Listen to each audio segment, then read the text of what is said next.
Welcome to another video from East Beds Bushcraft, the home of #survival. Greetings bushcrafters and survivalists, it's Buzz here, and yes, we have the canoe and we have one of the sea kayaks behind us. I've got Zach coming in there. Hi Zach. Hi Buzz. Okay, and today we are at Cardington Lock, which is below Bedford Marina. And so we're going to be getting in here, heading up to Castle Lock. Now there's a map over here, so if I just trundle over, this will help. I will stick the what 3 words in on this. Okay, so here's a map, Priory Country Park. We're parked down here, and it's a real easy little access across the bridge, and you're literally there at the Great Ouse. Okay, car park. So I'm just going to walk over here. There is a gate, big yellow gate here, which has to be kept clear at all times. Car park has a height barrier. I can get under that with my canoe rack, but Zach has had to park up over there because he's got his J-bars on for the sea kayak and he won't get under that. And they're not folding ones. I don't even know if the folding ones would go under because it was only a little bit of clearance to get through with my normal rack for the canoe. So there we go. So I'm just waiting for T to arrive. She's off, just putting a couple of bits back in the car, and then we're going to go over and check out the portage point here, which I believe is really nice, easy to get into, and then we're going to start on a great paddle. Catch you in a bit. So we're in. We're actually over there is the portage point, which is really nice. Okay, we are literally straight into the water. There's Zach. He went in first, and we're in this lovely. I'm going to turn this around. We're in this lovely little section contributory that goes to the actual river itself. It's all beautiful today. Beautiful blue sky. There's a bit of weed about, but we're going to head off into the main river now. So here we are. We're just going past. This is Cardington Mill Lock.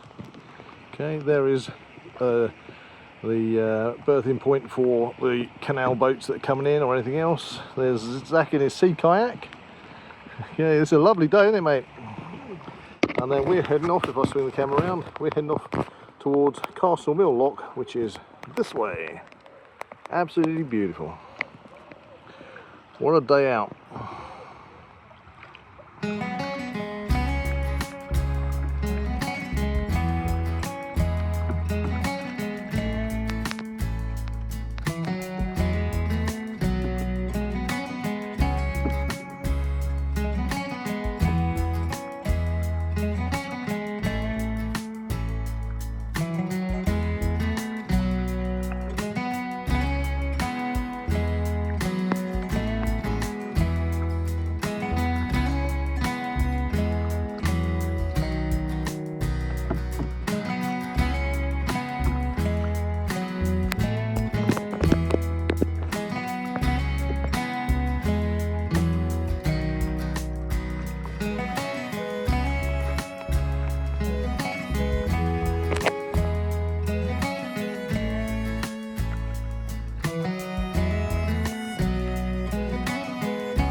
Well, here we are, we're having our lunch. We've made it to Castle Mill Lock. Now we've made it to Castle Mill Lock before, the opposite side, coming up from Great Barford and then past the Danish camp. But we've not done this little stretch in between. I don't know why we haven't done it, but we've done it now. So our what 3 words where the portage point is. Absolutely excellent for the canoe and for the kayak. And after lunch, and then we've had a little bit of a break and a breather and rehydration, then we're going to be heading back towards Cardington Mill.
got to say that was pretty cool.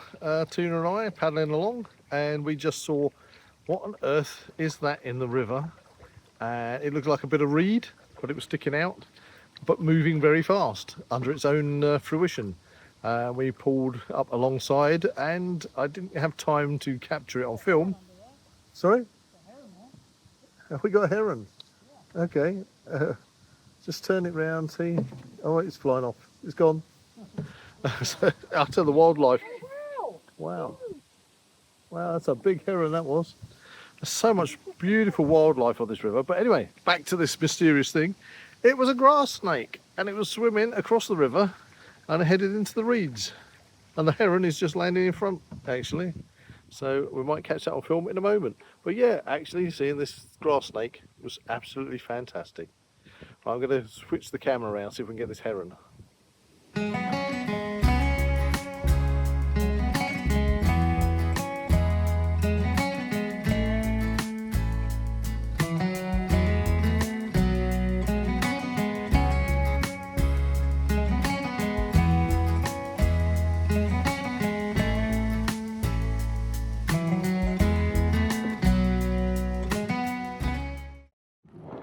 Okay, so we found this little tributary. It's getting a bit shallow, but that's not a problem for the canoe. The water, we're going upstream. The water's travelling pretty fast along here. There's Zach out in point. So far it's pretty fine. There was a tree down, but we scooted over the top of that without even touching it, which is good. But we're on a little adventure, seeing where this takes us. We're standing almost still with Tina paddling. It needs me to help out. But what I'm going to do is I'm going to what 3 words the entrance to this little tributary if you feel like you want to bring your canoe or your kayak up here and have a little explore yourselves. Anyway, let's see where it takes us. Okay, we've turned around. I mean, we still have further to go, but Zach did actually capsize. It was getting shallower. We had a bit of a fun capsize that was. But we decided, okay, let's head back. So I've put Tina in charge. We've got a willow tree coming up, and she's going to poke us straight through the gap in it, I believe. That's it, going under the ash tree. Look at this. Either, will I or will I not lose my hat? That's the question. And wow, is that a kingfisher down there? There was a kingfisher. Wow, he's flown off, very bright. I'm going to have to move this branch out my way. Whee! Anyway, that's it, break it round. We've got that downed tree we're going to go over in a second. Oh, this is hawthorn, not the best. Ow! That's what adventuring up tributaries for you. Okay, oh, it's like Halloween. So many cobwebs. Right, keep it in the centre of that tree. Perfect. Keep it going. Pull it through. That's it. That's it. I'm going to have to definitely watch 3 words this if anybody wants to have a bit of an adventure. And there's somebody going over a bridge. There you go. Anyway. And here we are, paddling back to Cardington Lock. There we go. Oh, that shade is so warm today. I mean, it's been a beautiful day, hasn't it, to you? So all you need to do is, you've got the moorings for the big boats or the lock. What you want to do here is just bear off to the right, and you've got a little tributary bit where, I mean, obviously Zach can get out over there. To be fair, we could probably get out over there as well if we wanted. But if you go past the lock to the right, that's where the actual bit is if you are here in your canoe. There you go.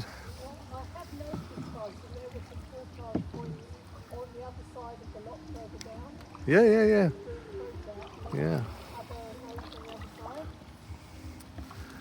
So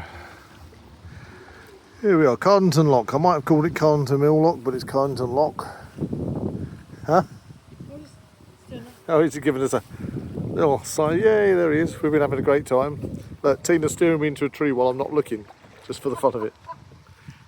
Anyway, don't grab a tree. Yeah, we've done that before. Anyway, it's been a fantastic time, so let's just, before I sign off, let's just go and get the boats out of the river. Look at this, it's just like going down, I imagine the Amazon or something, sort of hitting a little tributary. It's amazing. Wow. Absolutely fair. Mind you, the Amazon wouldn't have bridges like that, I wouldn't imagine. Anyway, let's just go and portage out of here. So I've nipped off just to leave the other guys getting on with whatever they're doing, packing the stuff away. And I need to give this a BCR rating. That's Buzz's canoeing rating for this particular portage point. Okay, so let's look at the positives. The car park, loads of space. In fact, it was like 2 car parks, and it's a Sunday, and yes, it's been busy. There have been quite a few people using the facilities of the river and the lakes and basically where Cardington Lock is. It's a very popular place. Car park, loads of space, and as you saw on the video, you can park outside if you need to unload your canoe or your kayaks or whatever beforehand. Those are paddle boarders, obviously no problem because they're all stored in their cars, they're just going in the car park. So car park's great. Access, okay, so paddle boarding, well, there's no weight, you just carry them over there.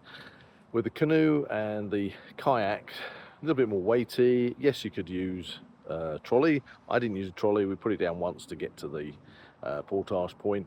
Not a bother. I might bring a trolley next time, who knows, we'll have a look, and then I can either take it with me in the canoe or I can just nip it back to the car. But the portage point's really close.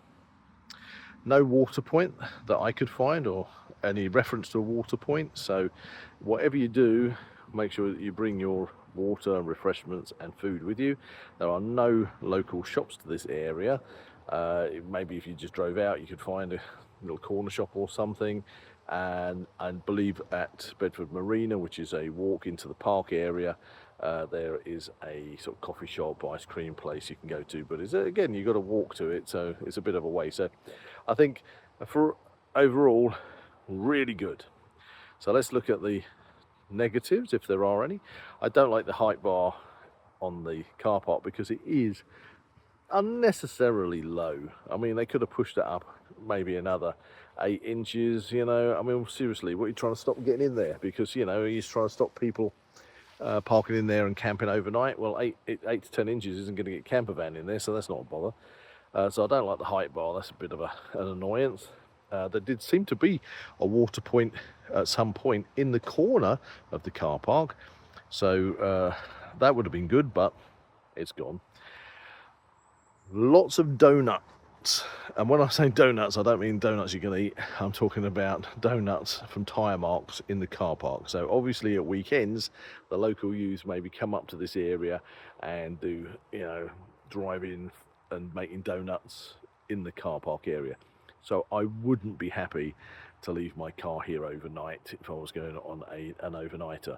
So that's a downside. And the other one, which I've already sort of mentioned, is because there's no refreshments nearby or a shop, you know, it's handy to do that. So just make sure you bring everything with you, you know.